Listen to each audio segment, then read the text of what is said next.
Good morning, my name is Kurt Ranta, Operations Section Chief for the Whisky Complex. The Whisky Complex on the Mount Hood National Forest includes the Whisky Fire and the Sandstone Fire and Blister Creek Fire.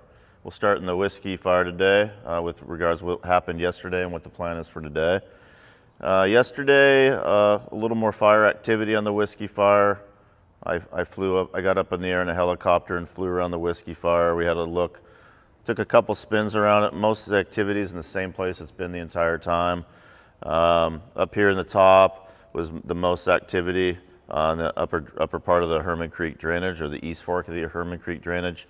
A little bit of activity in here, kind of burning up to some big rock scree slopes, which are definitely a barrier to spread in there. And then little portions of activity in here, just individual smokes, not doing a lot. It's not really spreading that fast at all. I think when they flew the infrared flight overnight, picked up about 12 additional acres of growth from the day before. So not a lot of growth, but that said, with the dry, warm air up there, we got a little bit more activity up there. No concerns right now, and we do have a plan in place down in here if this decides it wants to continue to move that way, both working with heavy helicopters to put water on it, to keep it at bay, or look at a plan to continue to try to burn out here, which was attempted a few weeks ago, kind of unsuccessfully when they got in here, and it just wasn't dry enough to consume the fuels in there. So we're balancing, when we look at this type of strategy here, we're balancing what's going to be effective versus what we might just make more of a mess on. So that's some of the things we're thinking about here, but we're keeping very close eyes on this the entire day. With that said, we are going to have lookouts up here. It's a little binocular sign on the map. They're going to be looking down into here all day, and if things pick up, we'll get in the air and fly around or get some helicopters up.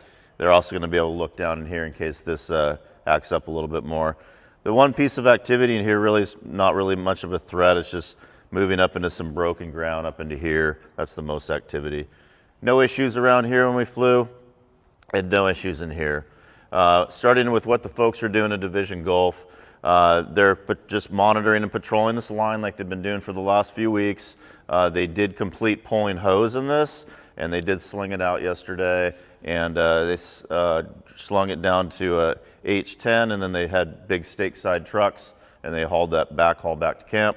I heard they had 4 or 5 full stake-side trucks full of hose, so that gives you an idea how much hose was out there. Down in Tango, just kind of monitoring and patrolling right now. They've approved most of the repair that they're doing out there. They'll piece away at a couple other little things, but they're just in there making sure this doesn't do anything unexpected. And then moving to the repair group, we've been calling it the contingency group, but it's no longer contingency. We're not doing contingency work. We're basically doing repair out here. Grading these roads, doing this one down here.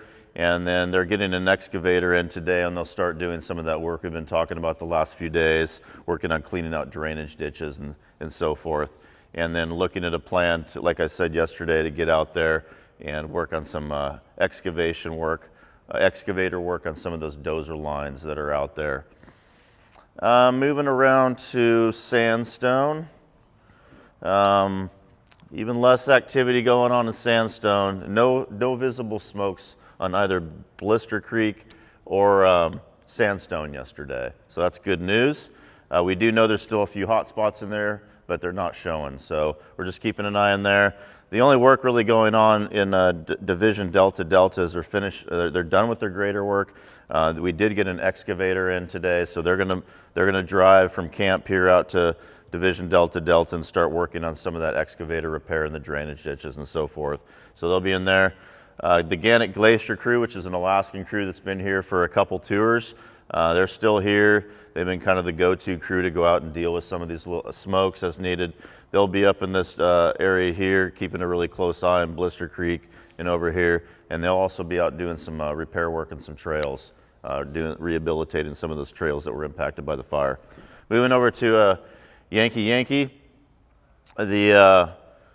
The only thing they really got going right now, as far as what's left or what we can actually repair, is that excavator work on that 6320 road system, and then they do think they'll be able to get it a couple other little pieces of repair in the next couple days as well.